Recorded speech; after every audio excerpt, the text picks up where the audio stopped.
Magandang araw po sa inyo lahat. Ako po si Banat Bayat. Ngayong araw na to magkikwento na naman tayo mga nangyari sa grabe ho painit ng pang-init na painit.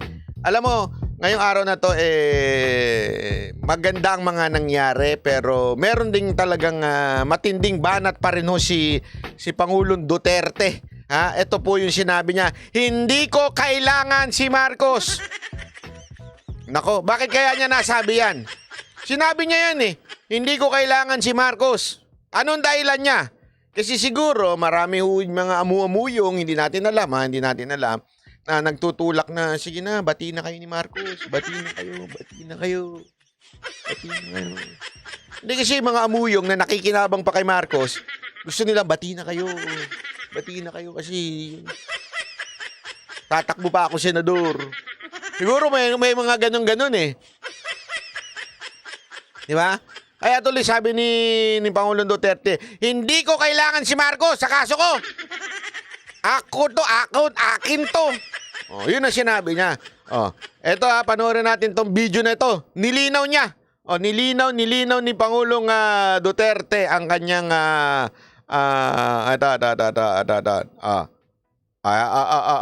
Hindi raw kailangan ni dating Pangulong Rodrigo Duterte ng tulong ni Pangulong Bongbong Marcos tungkol sa umano'y warrant of arrest niya mula sa International Criminal Court. Nilinaw din ni Duterte na wala siyang planong patalsikin sa pwesto si PBBM. Nasa frontline ng balitang yan si Maricel Halili. Ilang araw matapos banatan ng mga Duterte si Pangulong Bongbong Marcos, iginiit ni dating Pangulong Rodrigo Duterte na wala siyang planong patalsikin si PBBM. Sinabi niya yan sa isa niyang panayam sa radyo kasama si dating Presidential Legal Counsel Salvador Panelo. I am not for the ouster of Marcos. Marcos was elected for this specific period of huwag natin tanggalin dyan because that is the free will of the people. Ayan. Di ba ito yung paulit-ulit na sinasabi ko sa inyo? Di ba? Ito yung paulit-ulit na sinasabi ko sa inyo na laging sinasabi yan ni Pangulong Duterte. Ilang beses ko nang narinig sa kanya yan na wala naman siyang planong tanggalin si Marcos at gusto niyang matapos. Ayaw niya ng revolusyon. Bakit? Sinabi niya yun Sinabi niya pa nga sa amin, hindi ko alam kung nakasama doon sa interview namin, pero sinabi niya kasi, hindi maganda. Tayo ay nasa isang demokrasyang bansa.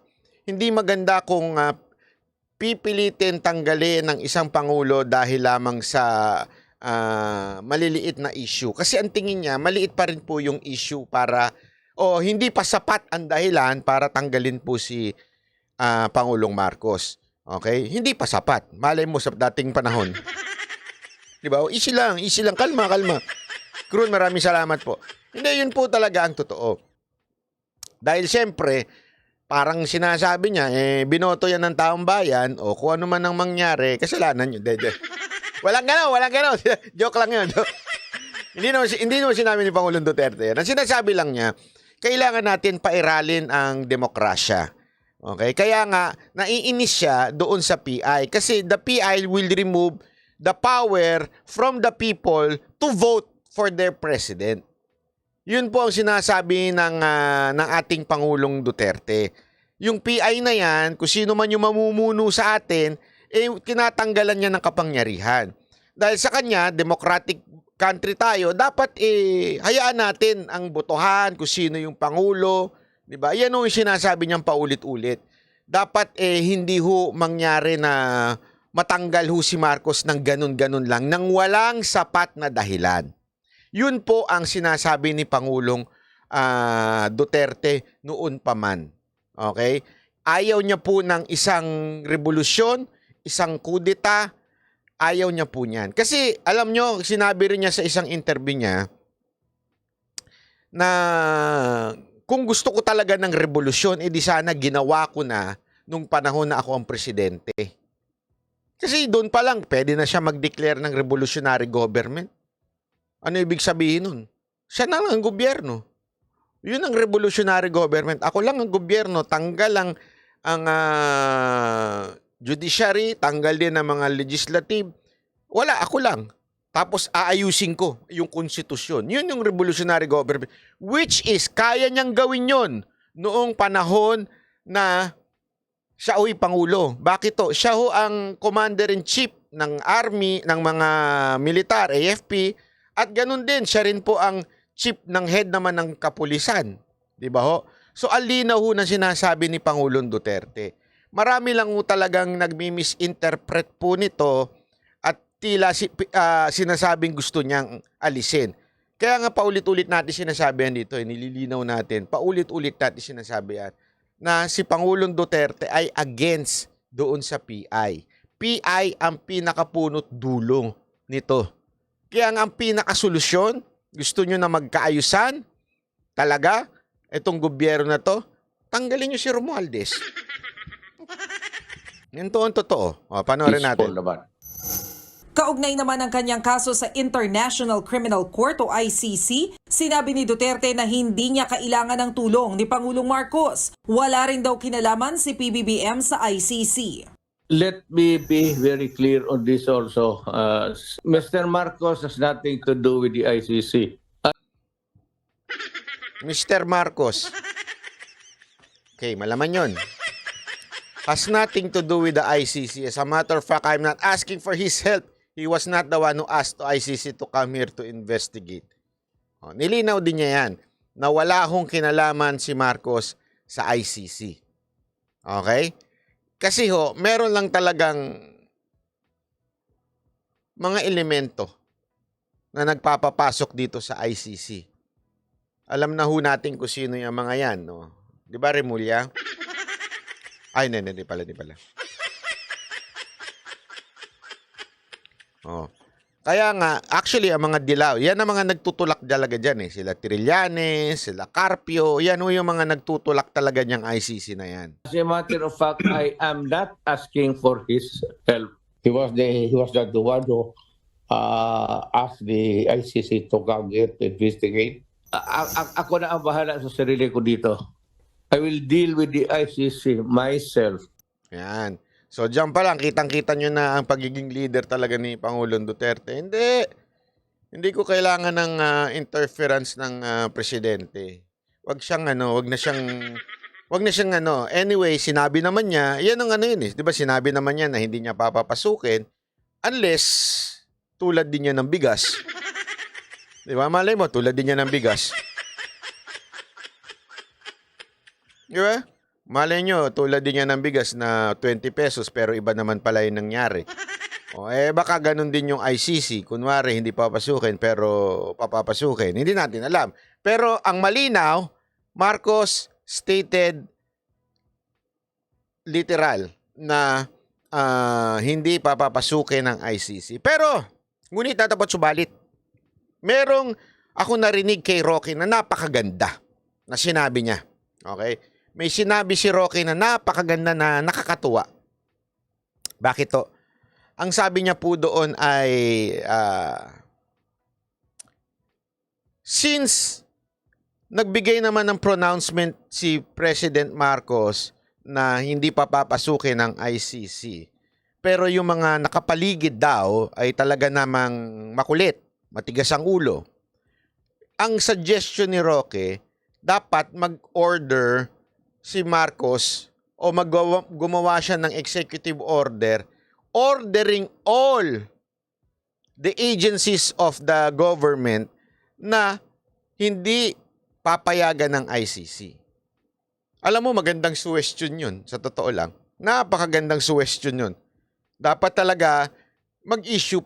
Kasi iba ho yung ganito sa nag-issue ng executive order si Pangulong Marcos na iba kasi yun pag sinabi niyang walang agency, walang departamento ang makikialam at papapasukin ang ICC. Alam mo, maganda yun. Sa totoo lang.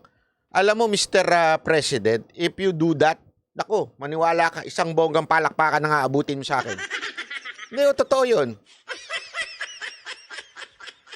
Yung sasabi, anyway, sinabi mo naman di ba? Sinabi mo naman, for 100 times, hindi pa papasukin ng ICC, walang jurisdiction yan sa atin. Ang problema kasi, Pangulong Marcos, ito ang lagi niyong isipin, maaring sinasabi niyo yan, pero ang titigas ng ulo ng mga nasa ilalim ninyo. Di ba? ang titigas ng ulo ng mga nasa ilalim ninyo, maganda yung suggestion ni kesa sa kasi ang nangyayari ngayon, puro ganon yung mga nasa paligid. Ang daming sinasabi, gulo-gulo. Mas maganda if talagang order yan, EO. Walang hindi papahintulutan ng ICC. Kasi yun po ang tama. Alam nyo, Pangulong Marcos, hahangaan kayo ng taong bayan pag ginawa nyo yan. Maniwala ko kayo sa akin. Sigurado ako that's a good step to somehow magkaroon ng smooth na relationship with the Duterte if nangyari yun. Kasi doon, medyo may stand kayo na clear. Tama, mali. Ibig sabihin talagang strong stand. Hindi.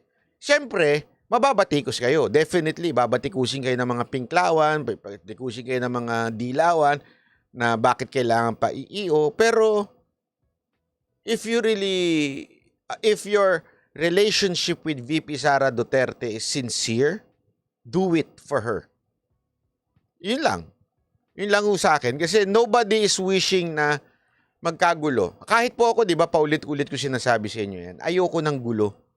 Ayoko magkaroon ng revolusyon, hindi maganda yan.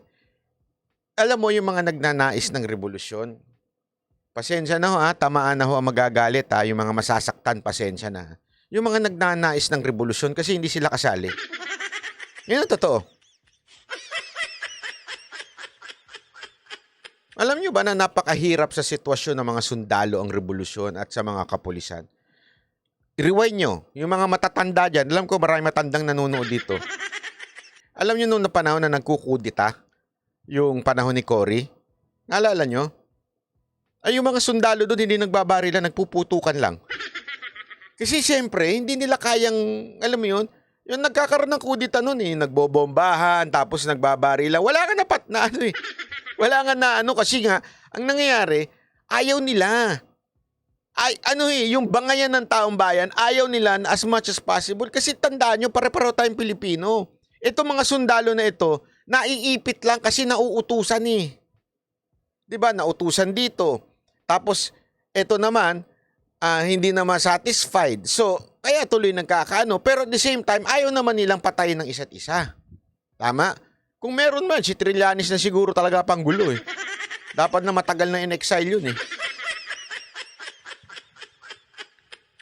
So, anong dito? Maganda ho magkaayusan. Ako, pabor ako Pabor ako na magkaayusan.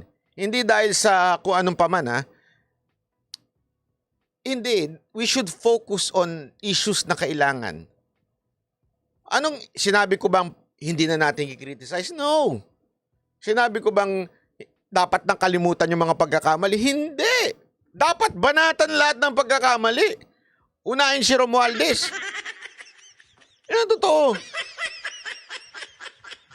Kasi sa totoo lang, meron tayong malaking problema na napapalagpas. Yung bangayan ng Senado at saka House, ay grabe hindi maganda. Dahil doon sa bangayan nilang yun, sigurado ko ipit na ipit yung mga batas na dapat ipasa. Grabe na Ano na bastusan na ika nga. Bastusan na yung first, ewan ko parang first time kong nakakita ng bastusan literal ang nangyayari sa House at saka ng Senate. Sino ho ba ang punot dulo niyan? Tanong natin kay Speaker.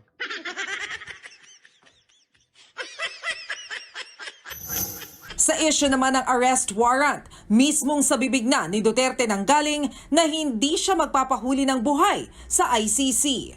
They do not have the jurisdiction over the case. Walang pakialam ang ICC sa akin.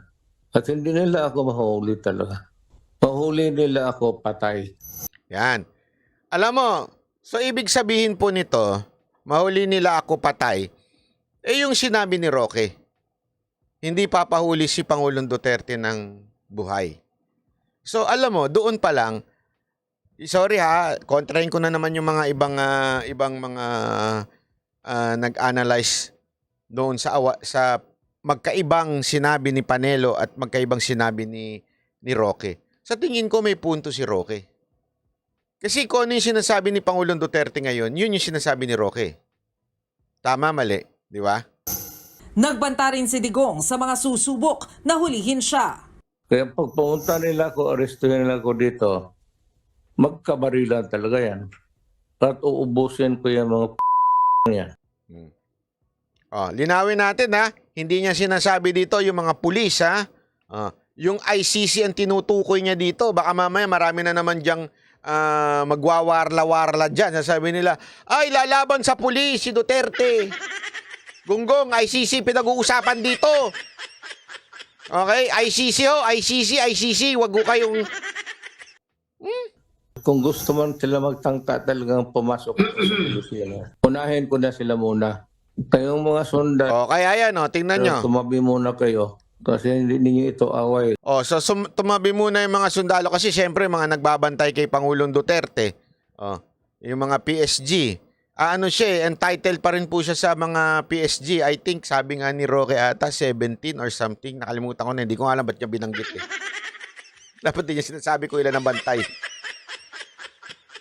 I think sorry. I think 14. 7 at a time.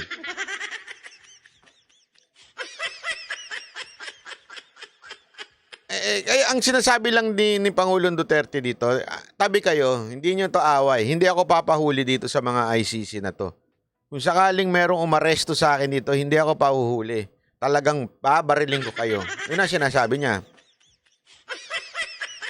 Hindi, alam nyo, ano natin to i-contextualize natin. Kasi tandaan ninyo, di ba yung kinikwento nga nung in-interview na ICC na kahit si Putin, di ba, naglabas ng warrant ang ICC, pero hindi naman nila ma-serve kay Putin eh. Subukan nila. Di ba?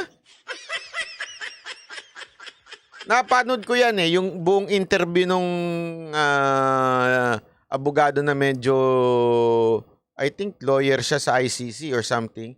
Sinasabi niya nga, depende pa rin yan eh. Depende talaga yan sa gobyerno eh.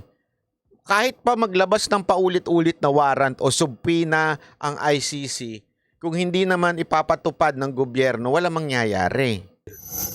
Ayon kay Yan, sabi nito. ICC Assistant to Counsel, Attorney Cristina Conti, gumugulong pa rin ang investigasyon ng ICC. Pero kumbaga sa Pilipinas, nasa preliminary investigation pa lang daw ito. Maaari naman daw maglabas ng arrest warrant ang ICC. Ang warrant of arrest ay maaaring i-issue talaga ng International Criminal Court kapag panahon na at kumbaga eksakto na kailangang mag-cooperate ang isang akusado o isang iniimbestigahan sa investigation or kapag siya ay kakasuhan na magsisimula na ang trial. So it is more like a summons o patawag na, sige nga, can you shed light on what happened or what you did? Ayon naman kay Solicitor General Menardo Guevara, nagbaba ng direktiba si Pangulong Marcos na tanging Philippine National Police at ibang law enforcement officers lang ang otorisadong maghain ng arrest warrant sa bansa. Sa ngayon, wala raw nakikipag-ugnayan sa Solgen na kinatawan ng ICC tungkol sa umano'y arrest warrant laban kay Duterte. So nilinaw ni Pangulong Marcos, ang nilinaw niya, yung binaba niyang kautusan, pulis lang at NBI ang pwedeng umaresto, yung mga uniform personnel. Pero, ngunit, datapwat, subalit, kaya nga paulit-ulit natin sinasabi, Mr. President, ang i-issue ninyong executive order ay yung hindi papapasukin ang ICC. Di ba ho? Sana, Mr. President, ganun ang inyong i-issue. Kasi yun naman po ang sinasabi ninyo eh. Di ba? Yun naman po ang sinasabi nyo. Pero nauna nang sinabi ng PNP na hindi nila ipatutupad ang arrest warrant para kay Duterte sakaling may ilabas ang ICC. Nagbabalita mula sa Frontline, Maricel Halili, News 5. Yan. So, malinaw na malinaw po ang sinabi ni Pangulong Duterte na pareho naman ang sinabi ni Roque na hindi talaga siya papahuli ng buhay. Okay, so malinaw po yan. At sana, medyo makinig-kinig ho yung ICC kung ayaw ninyong mabutasan. Huwag yun nang ituloy. Dahil tandaan nyo, sharpshooter rin si Pangulong Duterte. Hindi, totoo, ano yan mahilig yan sa baril. Kita nyo nga, ang dami niyang baril. Collector yan Oh. Anyway, ito naman ha, pakinggan natin itong sinabi ni Pangulong Marcos. Mismong si Pangulong Bongbong Marcos na ang nagsabing siguradong papalpak ang mungkahing ihiwalay ang Mindanao sa Pilipinas. Live mula sa Makati, nasa frontline ng balitang yan, si Camille Samonte. Camille, ano pa ang mga nabanggit ng Pangulo?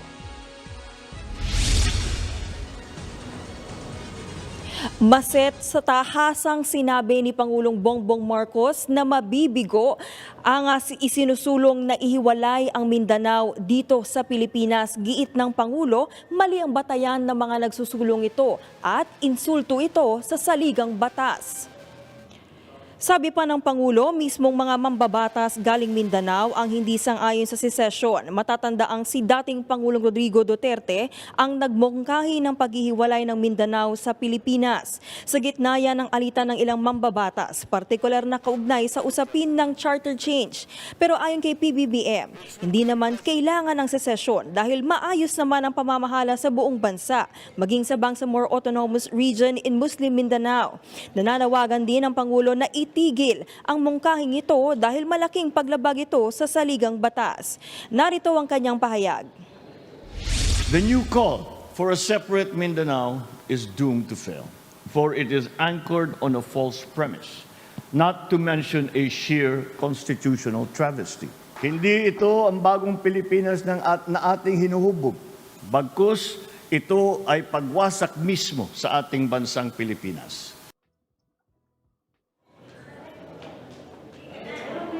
Sinabi rin ni Pangulong Marcos na hindi kinikilala ng konstitusyon ang karapatang magrebelte at may katumbas itong kasong kriminal. Yan muna ang latest update. Balik sa inyo. Maraming salamat, Camille Samonte. Ayan. Mga kapatid, Lucy. So alam nyo, nagbigay ng statement si Pangulong Marcos na parang sinasabi niya doomed to fail daw yung nais ni Pangulong Duterte. Alam mo, ako, naniniwala naman ako na medyo mahirap pa sa ngayon. Honestly, medyo mahirap. Kaya lang, siguro maganda, Mr. President, pakinggan nyo na lang din yung mga taga Mindanao. Bakit nila gusto? As a matter of fact, matagal na po itong gusto na to. Pinigilan lang ni Pangulong Duterte yan noong time. Naalala ko talaga, hindi ko lang mahanap yung speech niya na yun matagal na talagang gusto ng mga taga Mindanao na mahiwalay sa Pilipinas. Maraming rason. Kultura, relihiyon, marami dahilan. Kaya lang, nung naging presidente si Pangulong Duterte, ginawa niya na solusyon yan. Kasi huwag niyong kakalimutan, that's the reason merong MILF and may MNLF. It is because gusto nilang mahiwalay. Ngayon, hindi ibig sabihin tama yon. Kaya nga pinabalik loob, pinabalik gobyerno itong MNLF at saka MILF. Ngayon, ginawa ng paraan ni Pangulong Duterte yan. So, ginawa niya yung, inayos nila yung BARM. Marami pong ginawa si Pangulong Duterte at paulit-ulit niya sinasabi na Moro ako, may lahi akong Moro, naintindihan ko kayo. At sisiguraduhin ko na yung mga hinaing ninyo ay maaayos. Diba? Ibig sabihin, yung budget, lahat. Kasi ang talaga nagiging problema, alam ninyo, sa Kamara pa lang, problema na ho yan. Pag Mindanao ka, congressman ka, laging mababa ang budget nila kasi hindi ka kailangan ng speaker Kaya nga sinabi niya noon na hindi sila pababayaan noon. At alam nyo, yung mga bill project ng administrasyon ni Pangulong Duterte ay talaga naman nag-focus din sa Mindanao. Elizabeth Linsangan, maraming salamat po. Talagang finocus din niya. Tinulungan din niya Mindanao. Talaga. Kaya nga, medyo huminahon. Kaya lang, dahil sa kawalangyaan ng Kamara ngayon, at ang nabibigyan lang, o sabihin na natin, yung mga congressman ng Mindanao, ayaw. Siyempre, kung ikaw ba naman ang makatanggap ng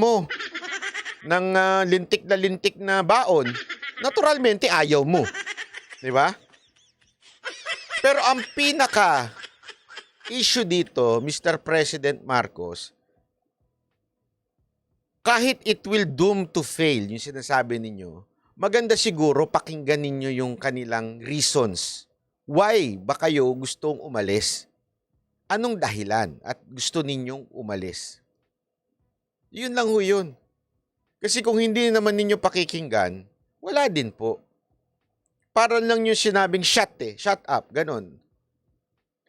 Sandali ho, Mr. President. Hindi ho yan something na walang basihan. At yung sinasabi naman nila na hindi yan legal po yan. Kasi paulit-ulit naman sinasabi ni Pangulong Duterte in a peaceful means. Eto ha, pakinggan natin to ha. Hindi raw kailangan ni dating Pangulong Rodrigo Duterte ng tulong ni Pangulong Bongbong Marcos tungkol sa umano'y warrant of arrest niya mula sa International Criminal Court. Nilinaw din ni Duterte na wala siyang planong patalsikin sa pwesto si PBBM. Nasa frontline ng balitang yan si Maricel Halili. Ay, sorry, hindi pala yan. Sandali. Hindi yan Wait lang ha. Eto. Sorry, hindi yan. Naulit. Iginit ni dating Pangulong Rodrigo Duterte na daraan sa legal na paraan ang isinusulong niyang paghiwalay ng Mindanao sa Pilipinas. Sinabi po yan ng dating Pangulo sa panayam ni dating Presidential Legal Counsel Salvador Panelo sa programang Radyo Bandido RJTV. Ayon sa dating Pangulo, daraan ito sa United Nations, gaya ng ginawa ng Timor-Leste. Binatikos din niya ang reaksyon ng ilang opisyal at pagtawag na act of sedition sa naturang hakbang. Sabi ni Duterte, ayaw niya ng gera. Hindi rin daw labag sa konstitusyon na paghiwalay ng Mindanao dahil nakabase ito anya sa kagustuhan ng taong bayan. Ayan. So, ito yung sinasabi ni Pangulong Duterte. Paulit-ulit, peaceful means naman po ang kanya. At ito ay legal. Bakit ho legal? Ulitin ho natin ito, ipakita po natin, di ba? Diniscuss na po natin ng isang araw ito. At paulit-ulit po ito, sasabihin natin, Section 1, the Philippines is a democratic and republican state.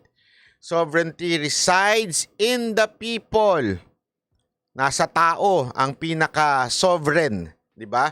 Yung talagang pinaka-authority. And all government authority emanates from them. Ibig sabihin, nanggagaling ang lahat ng authority ng gobyerno saan? Sa tao. Alam niyo ho ba kung bakit hindi maaaring umaresto ang sundalo? Kasi sa Pilipinas, ang civilian ay mas mataas sa sundalo. Kaya nga, kung papansin ninyo, ang commander-in-chief talaga ay ang presidente, which is civilian in nature.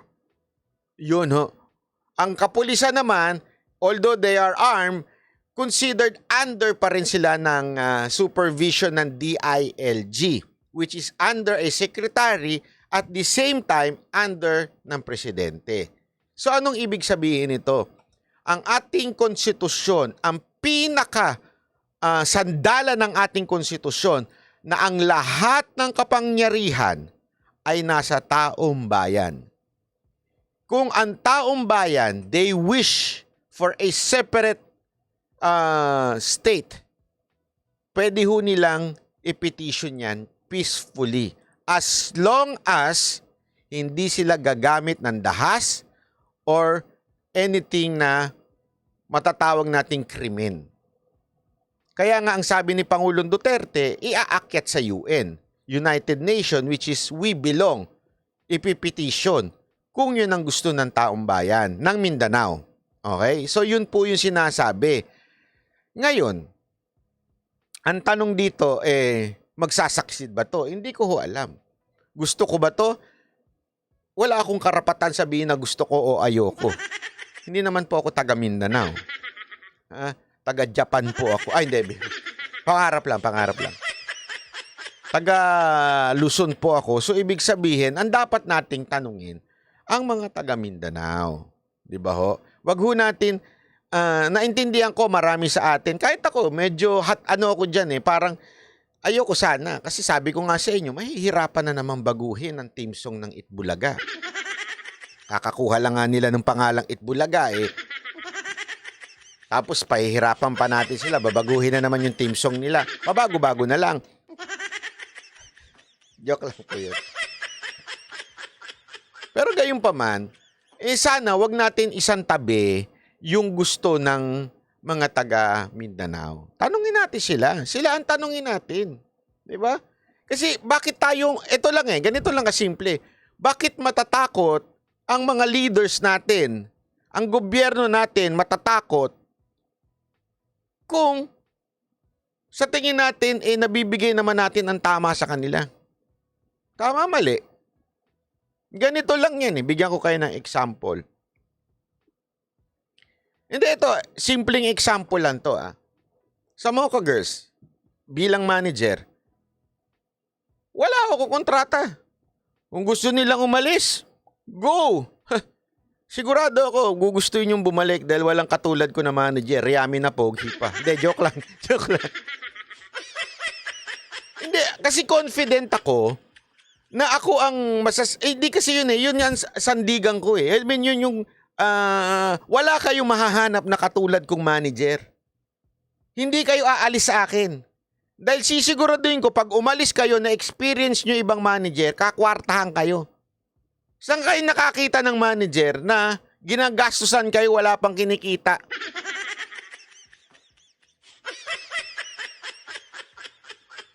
Kasi confident ako na binibigay ko sa kanila yun. Kaya hindi sila aalis. Tama, mali. Kung umalis man sila, chinugi ko. Sigurado yun. Okay? Kung umalis man sila dahil, or kung hindi ko man chinugi dahil gusto na nila magkapamilya. Wala namang problema sa akin yun. So, ganun din po sa kanila, sa mga taga Mindanao. Kung binibigay naman ng gobyerno ang pangangailangan ng mga taga Mindanao, hindi ho sila magsasabing gusto namin umalis. Bakit ka aalis kung maganda ang serbisyo ng gobyerno mo sa'yo? Tama, mali. Di ba?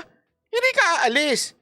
If happy ka sa mga congressman mo, kung happy ka sa executive branch, kung happy ka sa judiciary, kung happy ka sa batas, hindi ka magsasabing gusto kong umalis. Diba? Ito na lang sample sa pamilya. Kung masaya ka sa pamilya mo, o masaya ka sa asawa mo, bakit ka aalis? Unless hindi ka masaya sa asawa mo.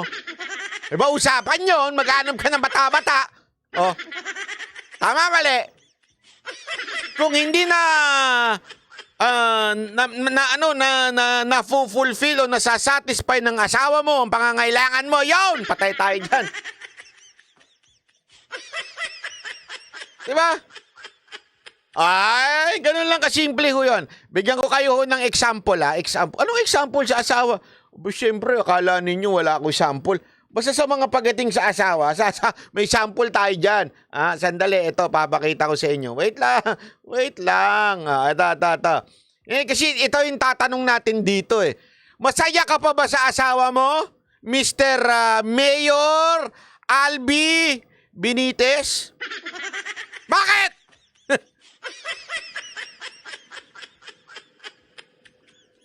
Kasi napababalita ngayon, ewan ko, ito na naman kasi si Ogie Diaz. Alam naman natin, di ba, kung anong tawag kay Ogie Diaz?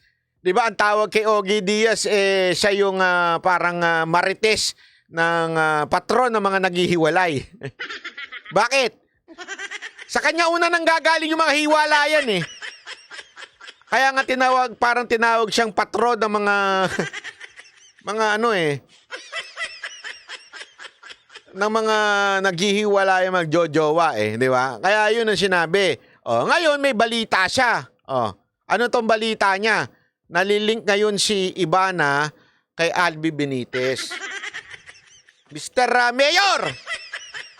Topic ka lang nung isang araw dito Topic ka na naman ngayon?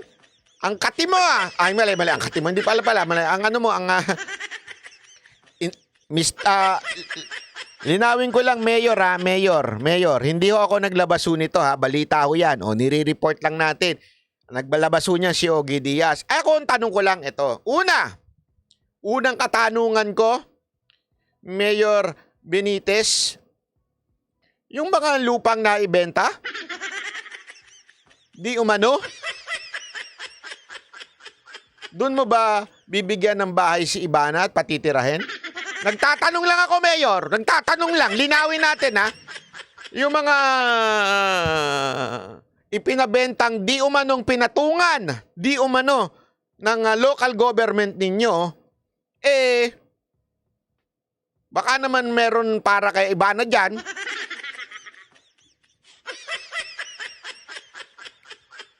Pangalawang tanong, Mayor Benitez. May asawa kayo, di ba?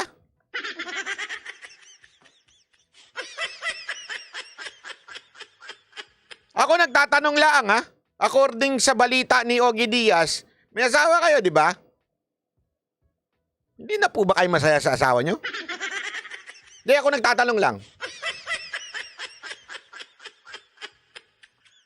Kasi, baka naman gusto nyo yung bata-bata. Tsaka yung malaki ang malaki ang future. Kasi malaki ang future ni Ivana. Galing niya nang mag-action-action ngayon.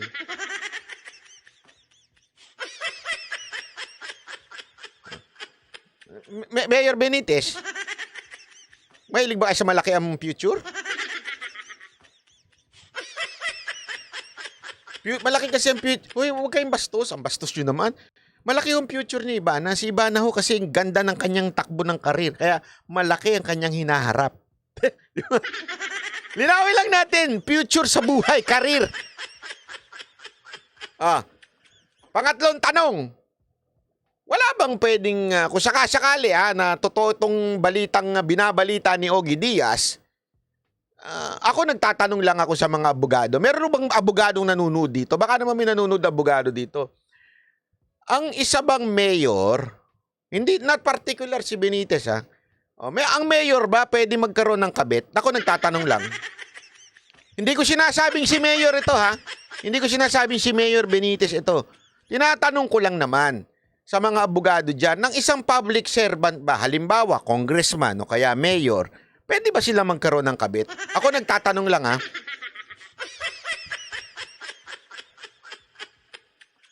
ano ho ba ang pananagutan ng isang public official na may kabit?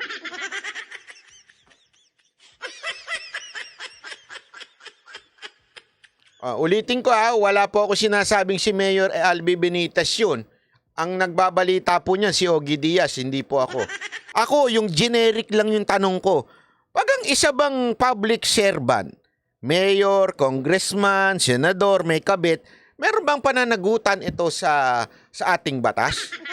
Kasi parang alam ko meron Kasi meron tayong tinatawag na, di ba, yung ang public servant dapat mataas ang dignidad, ganyan-ganyan, di ba? Basta hindi mahuli, boss. Ano mahuli? Mahuling nakapatong? Yan, sabi ni Diego Latigo, meron betrayal of public trust. Anong trust yan? Linawin mo kasi, Diego. Ano bang trust yung sinasabi mo? Tiwala ng publiko. Yun, linawin mo. Hindi ka malinaw Mamaya ako na naman napapahamak dyan Chocolate?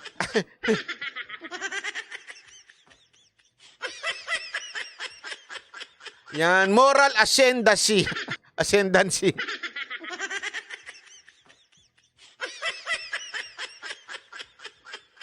Yan ang natin. Kasi, alam mo, concern alam mo ba kung bakit ang isang public servant ay napaka-importante na mataas ang dignidad, ang kanyang moral ascendancy. Kasi, basta, kung ano man moral yan.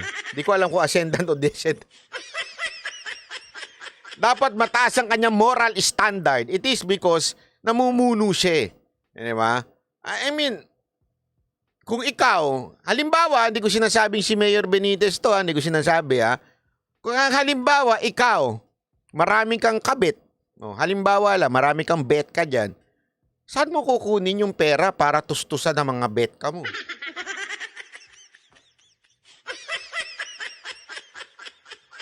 Di ba? Hindi, alam mo ba? Ito, walang biro ito, ha? Tanungin ko kayo. Alam nyo ba na ang pulis bawal magkakabit?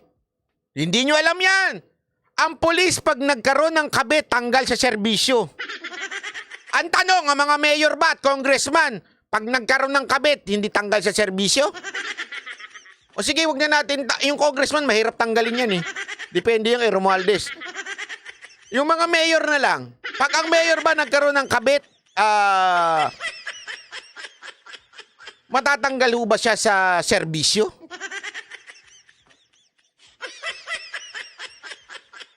Paano din boss yung suki sa KTV na lagi dumadaan sa likod? Depende kung anong katungkulan na. Kung medyo mataas-taas na, mahirap na. Walang ethics committee yung mga mayor eh.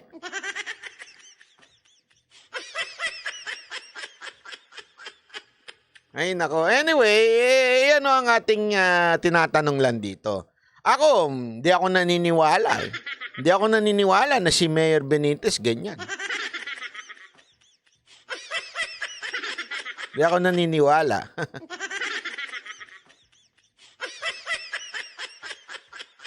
Kasi sabi naman sa akin ni Ivano, baby, wag ka maniwala. Baby talaga. Ang sarap siguro may tumatawag sa'yo ng baby. Baby. Baby.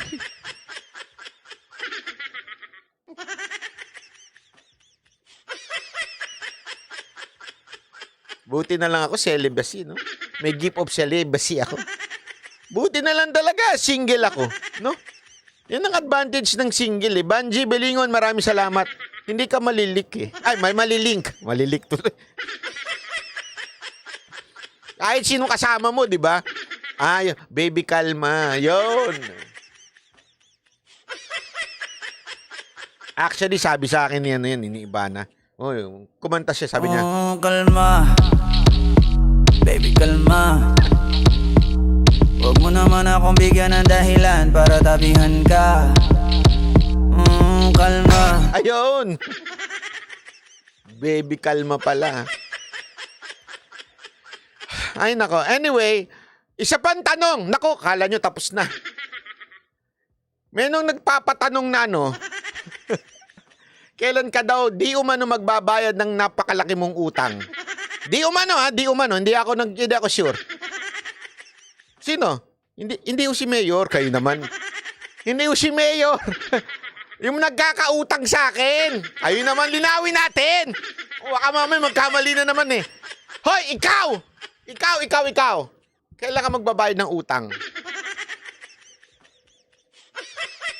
Balita ko, laki na ng utang mo. Billion na daw ang utang mo. Hindi ka para nagbabayad hanggang ngayon. Ang lakas ang loob mo magkaroon ng mga kulasisi dyan. Sandali ha, nililinaw ko, iba ho. Hindi ho siya yung kinakausap ko. Ibang tao yun, ibang tao. Ha? Ibang tao yun, ibang tao ha. Yung nagkakautang sa akin.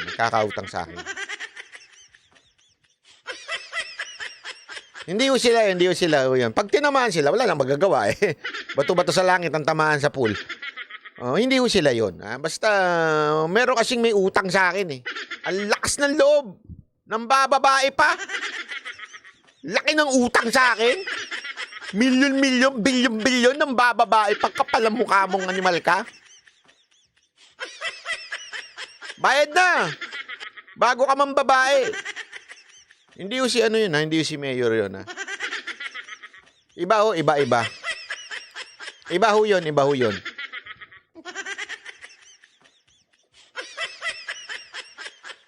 Oh, anyway, hindi si Mayor yun, iba. Ibang Mayor yun na kaibigan ko.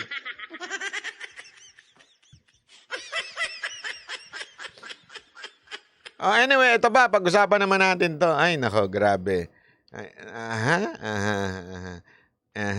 ito.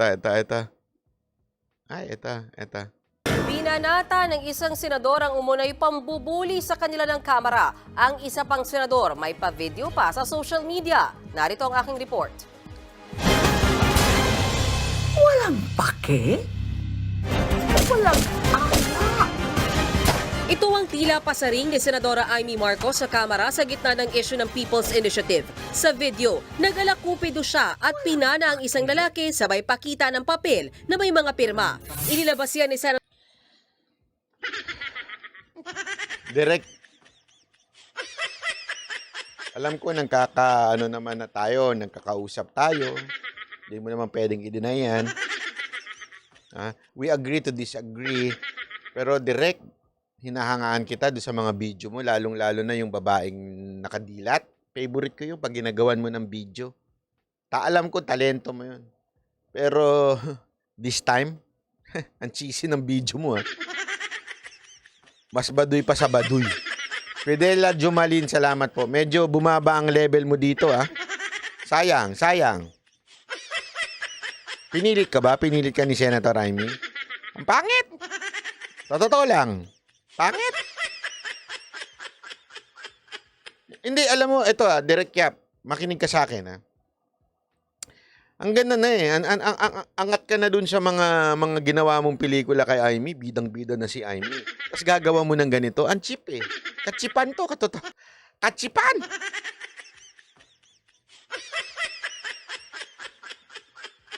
Alam mo, it only shows na ang treatment ni Amy sa taong bayan, ang cheap. Yun ang totoo. Hindi, ako may suggestion lang ako sa'yo. Panalo na yung mga ginagawa mong video-video na inside mother, mga ganon, sinishare ko pa nga di ba? Kasi ang ganda ang ganda nung approach. Huwag mo na isama si Amy. Panggulo sa eksena. Ang pangit. Senador yan hindi na maganda. Alam mo, unless nakakampanya na kayo ngayon. Kasi yung mga senador, yung mga politician, nagiging artista yan pagka-campaign Pagka hindi campaign, seryoso sila. Pero pagkakampanya na, lahat na gagawin nila. Para makuha ang atensyon ng taong bayan. Okay, sige, given. Pero ang aga naman ngayon. Tsaka hindi maganda. Alam mo yon, hindi talaga maganda. Direct Yap. Baguhin nyo, mag-usap kayo. Magkasundo kayo, sabihin nyo, Senator Amy, sabi ni Banat Bay, ang corny mo daw. Ganon, sabi mo, diretsuin mo. Gawan mo ng medyo maganda-ganda namang Kasi si Pangulong Duterte, ginawa rin naman yan Naalala nyo? Ano yung ginawa niya? Yung kasama si Robin, di ba?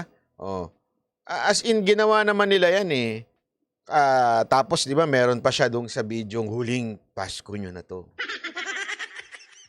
Ayos Pero ito, anak ng wete. Sige nga tanungin ko kayo. Mga kababayan, sino sa inyo dito ang nagandaan sa pautot na to? Kahit maka-Senator Amy pa kayo, tanong nyo kay Joey, yung mga vlogger ni Amy. Hindi, alam mo, Senator Amy pag kayo mga vlogger mo sinabing maganda to, ay, maniwala ka sa akin. Dahil bayad mo lang sila kaya sinasabing maganda sa ito. Ulitin daw natin. Talagang gusto nyo pang ulitin tuloy-tuloy. may pa-video pa sa social media. Narito ang aking report. Walang pake? Walang awa? Ito ang tila pasaring ni Senadora Amy Marcos sa Kamara sa gitna ng issue ng People's Initiative. Sa video, nag-alakupido siya at pinana ang isang lalaki sabay pakita ng papel na may mga pirma. Inilabas yan ni Senator Amy sa gitna ng Alam mo maganda, Senator Amy, ikaw na lang yung inside mother.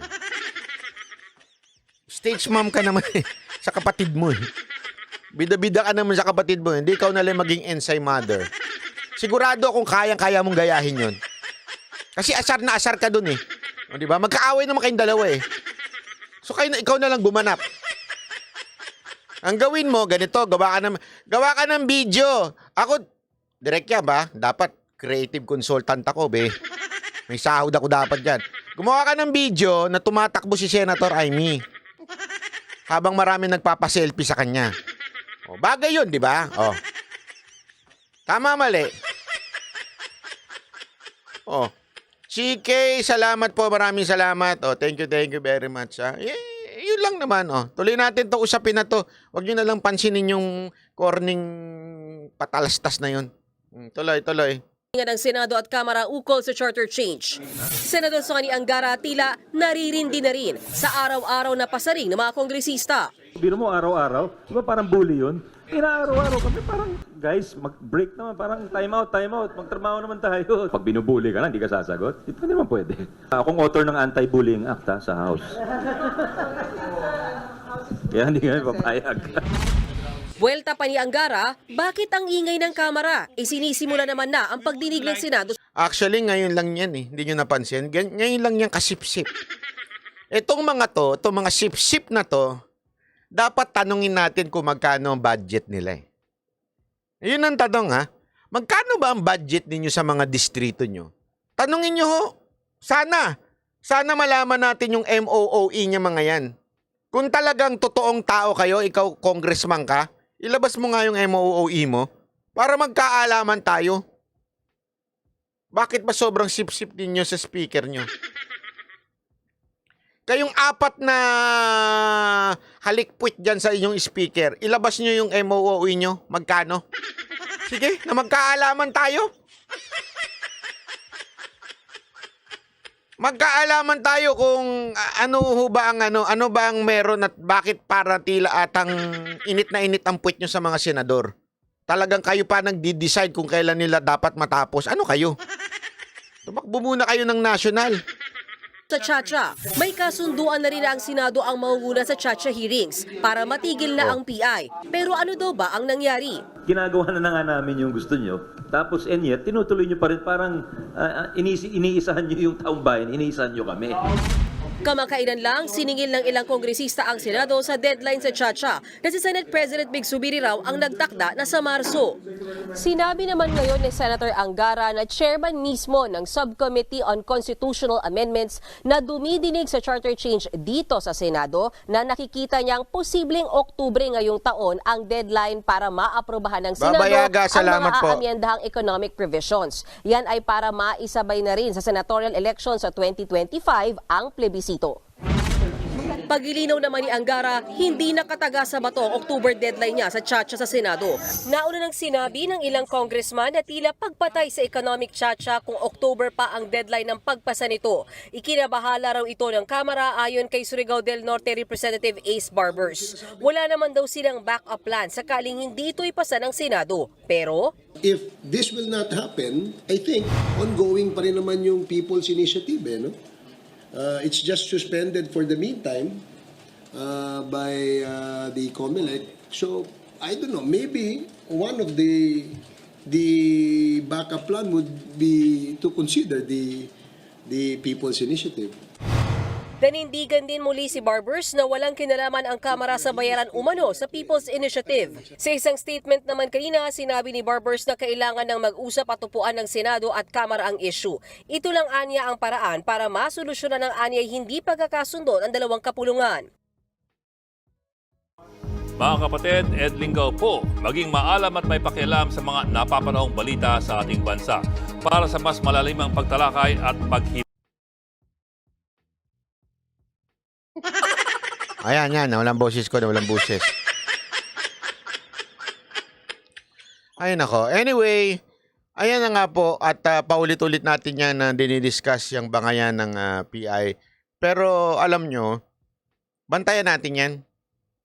Bantay tayo dyan. Kasi ngayon, sinuspin din ng COMELEC para medyo, alam mo yun, hindi pag-usapan, di ba? Para ganyan ginagawa Pero bantayan natin. At nakakatuwa din dahil kahit papaano, yung Senado, united sila in terms of sa PI. Kasi sa kanila naman, okay naman Okay naman yung economic reform. Dapat yun talaga ang i-focus ng pagbabago. Ano ho ba ang pinagkaiba nun? Kasi dun sa PI, mawawala sa eksena ang Senate. Lahat ng desisyon ng Congress, yun ang matutupad. So, doon, delikado. Di ba? Kasi, ito lang, simple logic. Bakit gusto ng Kamara na mawalan ng kapangyarihan ng Senate mag-decide sa mga bagay-bagay? Yan ho ang pinupuntirya ng PI. Pag yan ho ay natapos. Bakit? Doon pa lang nakakatakot na. So meron silang plano. Ito naman pong sa Senado, ako kahit papaano, kasi hindi naman talaga nila totally gusto ang pagbabago ng konstitusyon. Marami pa ho nga dyan ang medyo against pa eh. Napilitan na lang dahil sa economic change na gustong mangyari ng ating Pangulong, actually Pangulong Duterte pa lang gusto na yan eh. Ni Pangulong Marcos din gusto na yan. Oh. Kaya siguro napilitan na rin sila na magkaroon na ng economic reform pagdating po sa konstitusyon. So ako, okay na. Okay yan. As long as the Senate nandyan. Diba? Magkakaroon ng check and balance pag nandyan ng Senate. Pero sa PI, wala ho talaga. Mapapa-PI ka talaga. So napaka-obvious kung bakit ganun ang gustong gawin ng Kamara. O, antay na lang natin. Basta tayo, bantay lang ho tayo dyan sa PI. Dapat hindi matuloy ang PI. Kasi pag natuloy ang PI, ayon sa konstitusyon, the Speaker or the Senate President can call. So kahit sino sa kanila, kung inunahan na kagad ho ng Congress yan, wala na ho. Halatang halata na yung galawan. At saka wala naman tao. Una-una, trust rating na lang eh. Ang baba ng trust rating ng Speaker of the House. Ngayon nga lang bumaba ng ganito kasayad, di katulad nung panahon nila Cayetano na sobrang taas ng trust rating ng House. Ngayon, wala eh. Bagsak talaga eh. Ibig sabihin, walang tiwala ang taong bayan sa speaker natin. Oh, ayan. Idinikdik pa ni Diego Latigo, 0.8%. Kulang na lang talaga, mag-snow na eh. Di ba? Kulang na lang, mag-snow na eh. Negative na eh. Mantakin mo, sa 100 na tao, ni isa wala ng tiwala. Ganun kababa.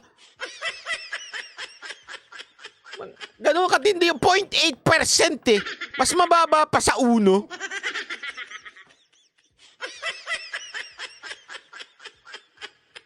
Di ba? Baka hindi pa yun. Baby pa yun. Yun lang yung nagsabing, Tapos hindi pa natin sure kung talaga sang-ayon siya.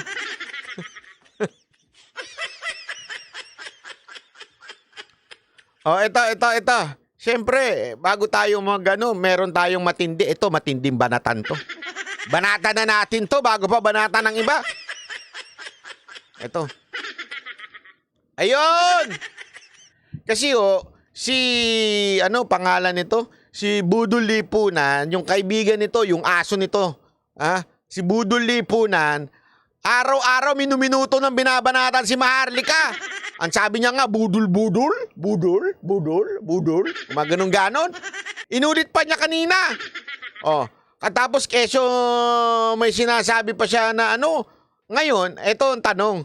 Ang nangyari, ako po'y pumunta mismo doon sa kanyang website. Ay, sa kanyang channel. Pinuntahan ko po. Talagang pinuntahan ko at nag-comment ako. Ang bilis ng mga tuta niya, oh.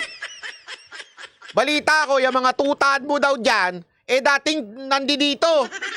Hindi napansin, hindi nabigyan ng kasi minsan, alam mo, ito kasi dito sa channel natin, bawal dito yung nagmamataas. Wala akong pakialam kung moderator ka. Hindi ibig sabihin mataas ka pag moderator ka, hindi ganoon dito. Kasi may mga ganun sumali bilang moderator kasi gusto lang magmataas, magpabida. Tama, Diego Latigo, walang bawal ang bida-bida dito. Maniwala kayo kasi kahit si Banat ba hindi bida dito.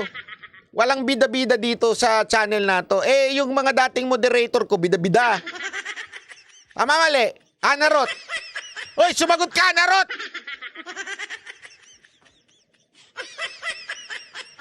Nagbida-bida dyan. Tapos, naghanap ng ibang vlogger na kung saan pwede sila magbida-bida. Di napunta sila dyan. Ngayon, ilang beses ako nag-comment, Sabi pa ng isa, paulit-ulit kasi kaya ka na spam. O gumawa ko na ibang comment. Spam pa rin eh.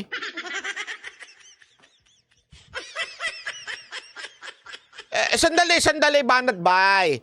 Kasi yung mga hirit mo, bakit ba kailangan i-post dyan si Budol Lipunan? Bakit ba kailangan magkomento pa ni Maharlika dyan? Mag-concentrate tayo sa bayan.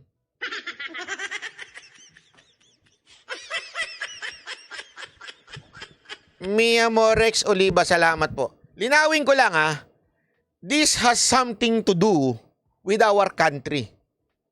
If this girl is nambubudol, tapos may sinasabi ngayon sa taong bayan tungkol sa mga issue sa lipunan, wala siyang karapatan. So ano ang punto ko? Kasi legit po yung ayoko mang tanggapin, pero legit po yung akusasyon ni Budol Lipunan. Nakesyo sinasabi daw ni Maharlika through Pebbles. Andun yung comment ni Pebbles, sinasabi doon, ni Kusing wala kang ginasto, sabi ni Maharlika. Oh. Tapos pinakita niya yung hostel niya. Yung hostel talaga. Tsaka yung eroplano niya. So ibig sabihin meron talaga. Anong ibig sabihin nun? Simple lang. Nagpapakalat ng fake news to. Ginawa niya na yan sa akin noon. Ginawa niya na yan kay Mocha noon. Tapos ngayon ginagawa niya kay Budol Lipunan. So ibig sabihin po, legit, kaya nga dapat sagutin. Sagutin ni Maharlika, hindi pwedeng tatahimik lang siya dito. Bakit? Kung nagsisinungaling siya kay Budol Lipunan, ano ang assurance yung hindi siya nagsisinungaling sa inyo? Tama, mali? Kung siya ay iba ang sinasabi sa likod ng kamera at sa harapan ng kamera, abay magduda na kayo. Ilan pa kaya ang mga fake news niya?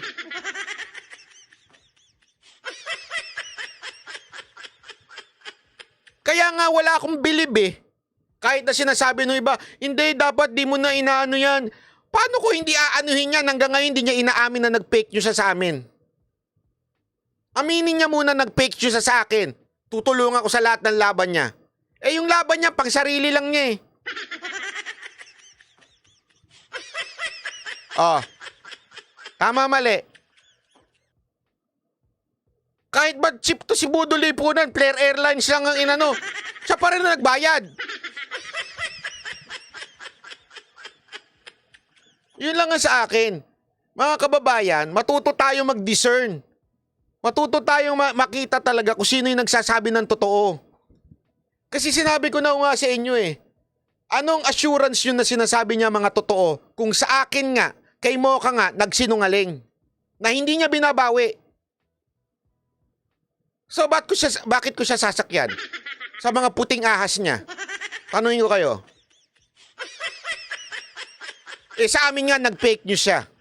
Alam ko yan. Ako yung kausap niya eh. Ano sinasabi nga lang palibre ko? Gago ba siya? Ako magpapalibre? Baka bayaran ko pa ipapunta mo dito. Naka-first class ka. Gusto mo? Alam mo ba yung sinasabi mo ako nagpapalibre?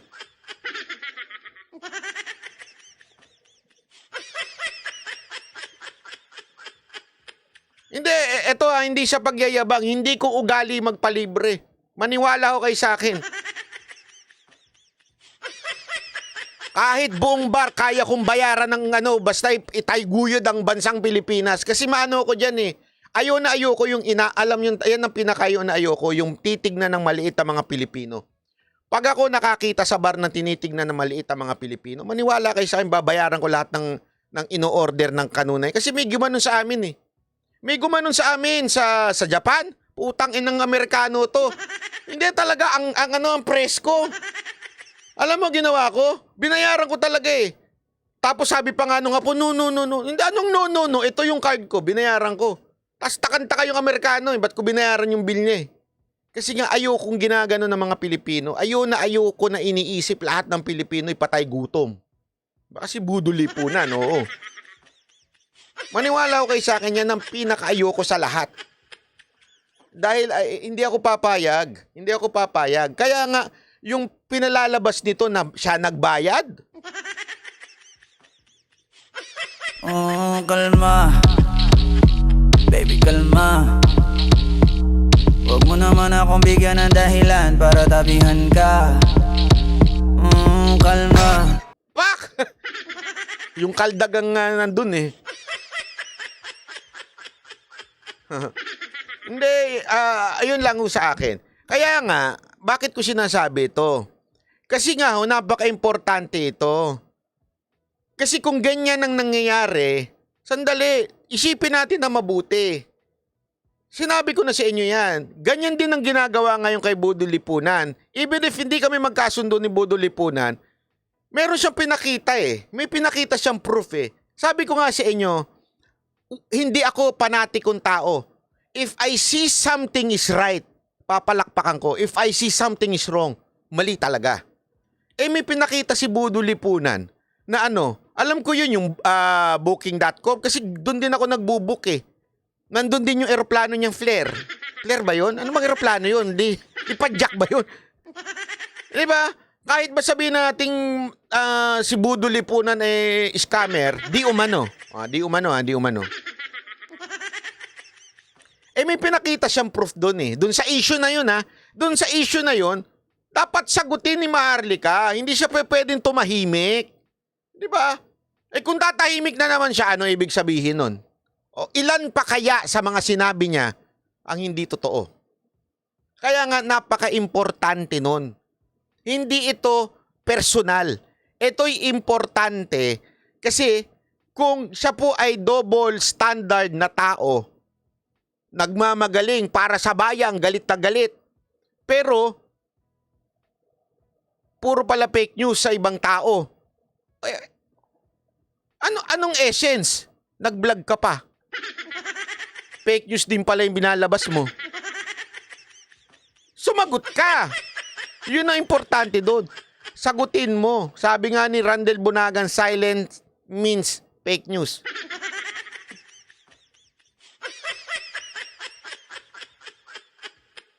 Sabihin mo lang naman, hindi totoo yan. Ito ebidensya ko. Tapos na, umalis ka na dyan. Tapos ang usapan. Hindi eh. Hindi ka sumasagot eh. So, ibig sabihin, totoo pala yung akusasyon sa'yo. Na pinagkakalat mo daw, na nilibre mo si Bodo Lipunan, ang totoo, siya naman pala ang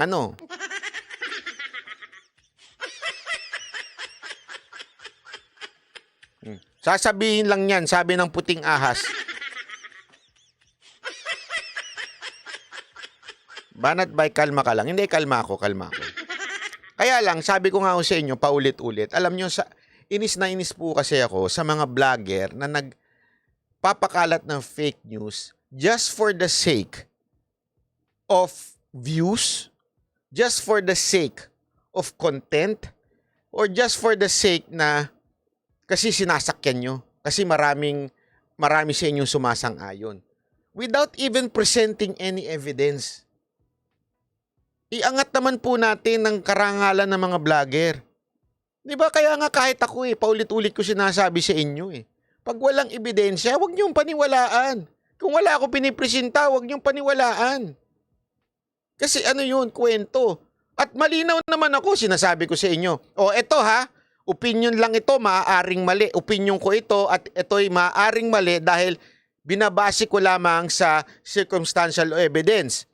O binabase ko lamang sa balita ni ganito at kaya nga, di ba, halimbawa, yung kay Albi Benitez, sinasabi kong hindi nga ako naniniwala Kaya nga tinatanong natin At yung balita na ang galing kay Ogie, hindi naman sa akin.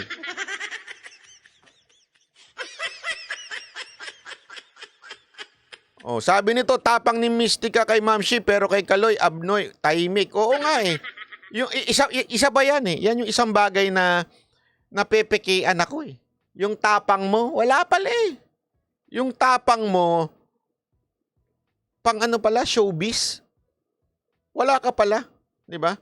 Yung pagdadaldal mo, wala, pang lang. Para lang magkaroon ka ng views. Wala kang pinagkaiba kay TP. Tapang sa camera lang, pero hindi kayang sumagot. Ano kasi libayan? Ang sasagot lang sa'yo, hindi ka abogado kaya hindi kita sagutin. Ay, walang ganun. Sagot ka. Madam Maharlika, totoo ba o hindi? Totoo ba na ang tapang mo ay showbiz lang? Yung tapang mo ay tapang-tapangan lang?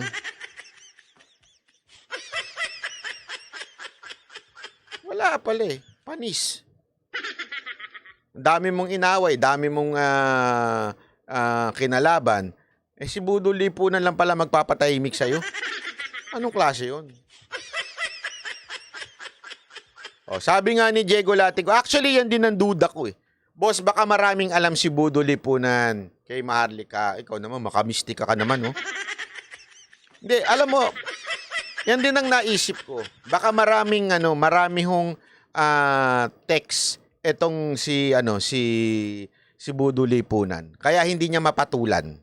Baka ilabas niya Baka ilabas niya na si Maharlika talaga ang sumusulsol para awayin ako. Hindi natin alam 'Di ba?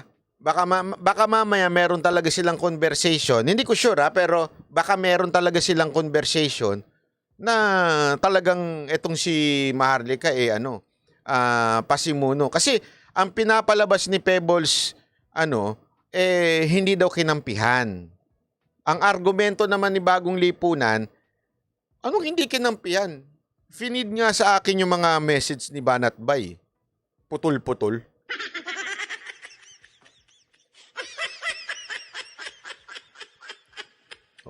Ako, ito na lang ang hamon ko sa'yo, Budol Lipunan, Ito ang hamon ko sa'yo.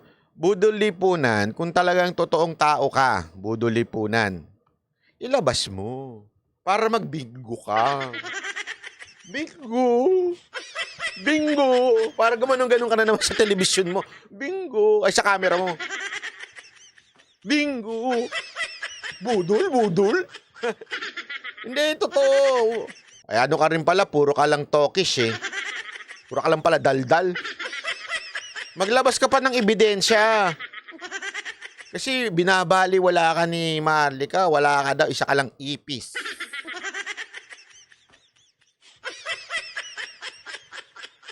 Wala ka daw, hindi ka karapat dapat pansinin. Ang madaling salita, Budol Lipunan, wala kang saysay, wala kang kwentang nilalang. Sabay kulangot. Wag ganon. Ang sama ng mga ugali nyo. So kung talagang matapang ka, Budol Lipunan, maglabas ka ng ebidensya, wag puro sininyo. Baka sininyo na naman ng ebidensya mo. Tutuktukan na kita talaga. Maglabas ka ng ebidensya, yung message nyo, takot ka, ikaw pala takot din. Alam mo bakit takot siya si Budol Lipunan? Anong Bagger Lipunan? Alam mo bakit takot siya si Budol Lipunan? Sa akin, hindi siya takot mag-fake news kasi nasa Pilipinas ako. Malakas ang loob niya kasi fake Canadian citizen siya Ay, hindi siya makapaglabas ng ebidensya sa akin kasi hindi niya natatakot sa akin kasi alam niya hindi ko naman siya didemanda. Hindi namin ugali ng Banateros magdemanda. Ngayon, siguro, kaya ganyan yan, takot siya kay Maharlika kasi pwede siyang habulin, di ba? Alam mo naman, US at Canada, isang lang yan, isang tren lang yan. May tren ba dun? Isang kotse lang yan, papunta doon, di ba? Tatawid lang yan. Malamang may sikreto. Kaya nga, Budol Lipunan, labas mo. Huwag kang puro daldal. Pareho kayo ni Maharlika, mag-umpugin ko kayong dalawa. Pareho kayong puro wala. Panis pala kayo pareho. Gayahin nyo si Ninyo. Nakabrief. Hindi, alam mo, ko sa'yo, Budol Lipunan, para umangat yung viewers mo, gumaya ka kay Ninyo, mag-brief ka din. Habang nagla-live. Hindi, walang biro Alam mo, Hoy Ninyo, kung nakikinig ka sa akin, alam ko nanonood ka minsan.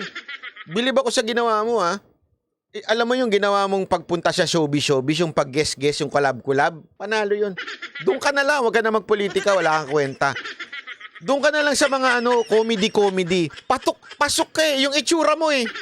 Hindi mo pa kailangan magpatawa. Tumingin ka pa lang. Ngumiti ka pa lang. Natatawa na yung taong bayan. Tapos nakatupis ka pa? Laman ka ng memes eh. Hindi mo napansin yun? Sobrang nakakatawa ka talaga. I mean, pwede kang komedyante. Huwag ka na sa politika.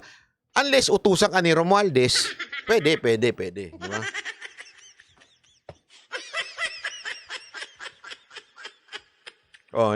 Ayun. Sabi nito, wag daw fake news, puro speculation ka banat bay. Akala ko ba galit? Anong speculation? Wala akong speculation. Ang sinasabi ko, sagutin niya si Budol Lipunan. Anong speculation doon? Ispakulkul ko siya yung speculation mo eh. Gemma Sakay, salamat po ah. Uy, mga taga Tokyo, ay mga taga Japan, na-miss ko na yun. Hindi, wala akong speculation. Ang sinasabi ko, sagutin niya si Budol. Ako, sigurado doon sa fake news na ginawa ni Maharlika sa akin at kay Mocha. Sigurado ako doon. Bakit? Ako yung ginawa niya eh. Pero tungkol doon sa kay Budol Lipunan, dapat niya ngang sagutin. Para talaga masabi na, kasi pag hindi niya sinagot, di ba ano may ibig sabihin, di ba? Silence means yes. Yun ang ibig sabihin ng silence means yes eh. Ano ba yung sabihin mo? Hindi totoo yung sinasabi ni Budol Lipunan kasi ganito. Tapos, hindi ko naman sinabing araw-arawin mo eh. Sumagot ka lang na isang beses. Wala ka pala eh. O di ba? Yun lang naman yun. Tapos wala naman palang kalayaan mag-comment dyan sa page mo. Tinatanong ka. Baka magtong siga. Wag naman ganun. Ikaw, Jing, ha? Hindi ko talaga alam kung ano gusto mo eh. Ayan. Bago sabi ni BL, nanlibre daw kayo. Ano nanlibre daw? Ano pa sabi mo? Gulo mong kausap? Nanlibre daw kayo? Ano ba yan? Baligtad. Ay nako. Anyway, maraming salamat. Bago pa tayo mag-ending, baka mamaya mawala na naman tayo sa camera. Yung sa inyong issue na pinadala sa Sendwave, totoo yun dahil meron Sendwave receipt. Ay, anong Sendwave? Anong pinagsasabi mo?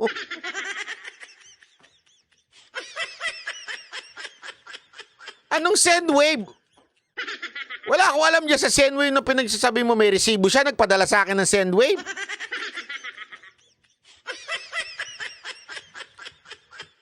Kung hindi ka, kung sinasabi niyo yung pinadala niya, pinabili, binili namin yun eh. Binidyo ko pa nga yun eh. Gunggong ka ba? Binidyo ko pa yung pinabili niya. Siya nagpabili nun. Sinabi niyang bumili kasi hindi namin maano sa Duterte's Kitchen. Pinabili niya.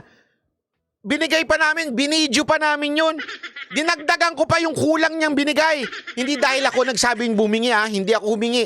Siya mismo nagsabi, hindi ko pabili ko na lang sa'yo. Siya nagsabi nun. Hindi niya kasi pinakita yung buong conversation.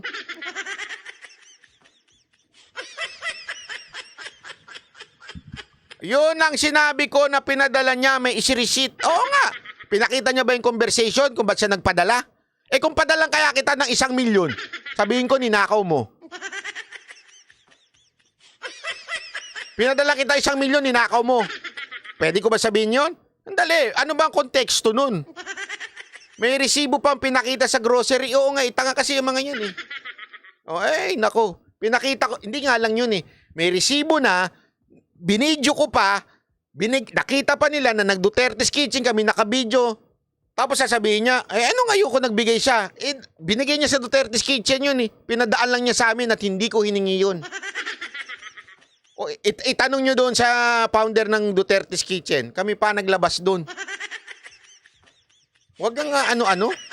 Hirap sa inyo o hihirit lang kayo, wala pa kayo sa research. Galit yan, kalma!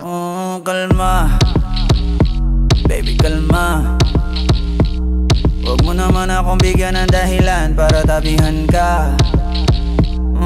Kalma. Yun.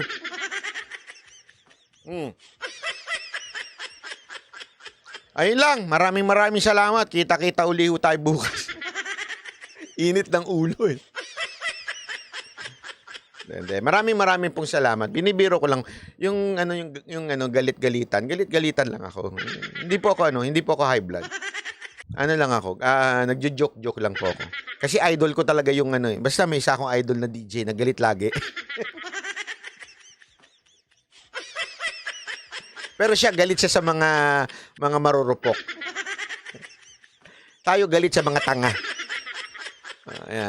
Anyway, maraming salamat. Alam mo ba nanonood si BL? Ano to? Sinabihan ko si BL, wag gamitin kayo nila kung hayaan mo silang manood. Okay lang. Alam mo, sa totoo lang, mga kapatid, mga kaibigan, wala akong itinatago dito. Manood sila, masaya sila, bahala sila, problema nila yan. Kasi ako, totoo akong tao. Hindi ko kailangan hindi ko naman wini-wish. Madami nga nagsasabi sa inyo, uy, grabe yung subscriber mo. Ang dami nagko-congratulate. Hindi ko nga binibigyan ng pansin kasi I don't want that na umano sa ulo ko na daming viewers ko. Alam mo, lagi nyo itong tatandaan mga kababayan. Mga kababayan, makinig kayo na mabuti. This is true.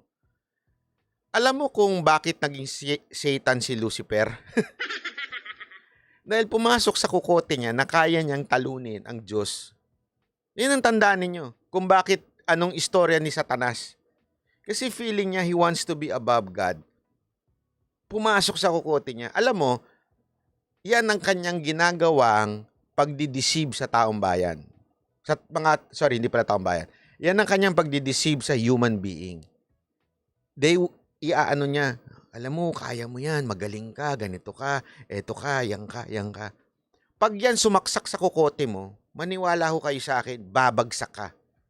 Kaya never kong inisip na, dami mong followers, dami mong subscribers. Hindi ho. Wala. Alam mo, isang tao lang ako, isang ganun lang ako. Maniwala kayo, wala yung mga viewers na yan. Iiwan ako niyan. Diba? Si Mickey, maraming salamat po. Dahil, ganun ang buhay. Ang buhay natin, hawak ng Diyos. Tandaan niyo yan. Hawak ng Diyos yan. Kung gusto ka ng Diyos papakinggan ng mga politiko, kahit 5 lang ang nanonood sa'yo. Kung gusto niya ang presidente yung makinig sa'yo, kahit 5 lang yun, pang 5 yung presidente. Yan ang tatandaan nyo. Bakit? Hindi naman tayo madami noon. Nakikinig si Pangulong Duterte, nanonood siya nun dito. Hindi naman tayo ganong sobra-sobrang dami. Hindi naman eh.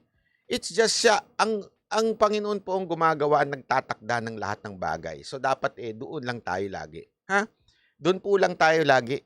Huwag po tayo magiging mayabang. Kaya importante dito, doon lang tayo sa totoo. Yun lang. Importante yun, di ba? Maraming salamat po God bless everyone. Kita-kits ulit tayo bukas. Mga 3:00 ng umaga. Maraming salamat po. Bye-bye. Pag nananalangin tayo, wala tayong confidence lumapit sa Diyos. Kahit sa paghingi. Sana bigyan mo po kami ng ganito. Sana, Lord. Ano ibig sabihin ng sana? Baka sakali lang. Give us this day. Ang tapang na parang nagdidiman, bigyan mo kami. Kung itong ating request ay nakaangkla na tatay natin siya, nakaangkla na ito ay kabanal-banalan niya, nakaangkla na ito ay kalooban niya, wala ka dapat takot humingi. May tapang kang humingi. Lord, bigyan mo ako ng asawa. Ganyan. Hindi sila nahihiya. Kasi they're asking God with confidence because they're asking their Father. Marami sa atin, Panginoon, asawa. So, pag tinawa, anong prayer request mo? Hindi masabi, partner? Pag-pray mo naman na may akong makatulong sa ministry, makatulong sa trabaho, sabihin mo na yung totoo. Anong kailangan mo? Asawa? Iyang-iya. Kasi hindi ka sigurado Will ba ni God dyan? Kaya when you ask in prayer, always ask in faith. Therefore, I say to you, lahat ng bagay na hingin mo sa panalangin, humingi ka, maniwala ka, natanggap mo na yon. At iyan ay ipagkakalob sa'yo. Kasi doon mo naintindihan, kung naintindihan mo ng will na ng Diyos, wala kang takot hingin.